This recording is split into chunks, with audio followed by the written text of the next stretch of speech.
పంచదశి మహామంత్రానికి అధిదేవత ఎవరు? ఇది చాలా పెద్ద ప్రశ్న. ఎక్కడైనా సరే మంత్రానికి దేవత అనేది ఒకటి ఉంటుంది. ఇక్కడ దేవత ఎవరు? దేవత ఎవరు అంటే పరమేశ్వర స్వరూపమే దేవత. ఎలా చెబుతున్నాము? మంత్రం చూడండి. మొట్టమొదట కయేల హ్రీం హసకహల హ్రీం సకల హ్రీం, ఇది కదా మంత్రం.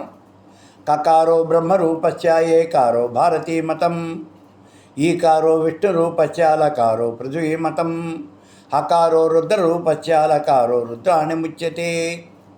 ఇది అర్థం మొట్టమొదట వాగ్భవకూటమికి.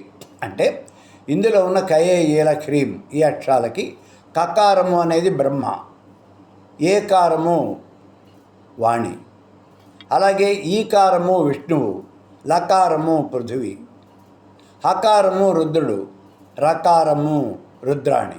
ఇలా చూస్తే మొత్తం త్రిమూర్తులు, త్రిమూర్తి ద్వంద్వము. ఇదే ఈ మంత్రానికి అర్థం. అలాగే హసకహల హ్రీం సకల హ్రీం, హసకహల హ్రీం ఈ రెండవ కూటమిలో ఉన్నటువంటి రెండు హకారాల్లో రెండవ హకారాన్ని తీసుకెళ్ళి మూడవ కూటమిలో ఉన్నటువంటి మూడవ కూటమిలో మొట్టమొదట పెట్టండి అన్నాడు. అప్పుడు రెండు కూటములకి కూడా, రెండు మూడు కూటములు రెండింటికి కూడా హసకల హ్రీం అవుతాయి.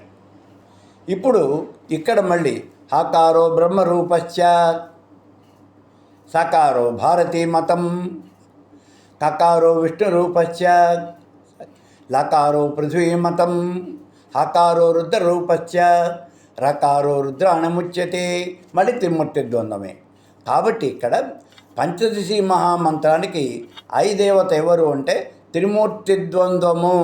త్రిమూర్తి ద్వంద్వము అంటే ఎవరు? పరమేశ్వరి స్వరూపం అంతే. ఇక్కడ ఆ పరమేశ్వరి ఈ లోకాలని సృష్టించాలి అనుకున్నటువంటిదై త్రిమూర్తులుగా మూడు భాగాలుగా ఆవిడే రూపొందింది. అదే బ్రహ్మ విష్ణువు రుద్రుడు ఆ ముగ్గురు రూపంలోనూ కూడా ఈ లోకాలని సృష్టిస్తూ మూడు శక్తుల రూపంలో వాళ్ళకి సహాయం చేస్తూ ఉన్నది. కాబట్టి త్రిమూర్తి ద్వంద్వము అంటే ఆ పరమేశ్వరి స్వరూపమే.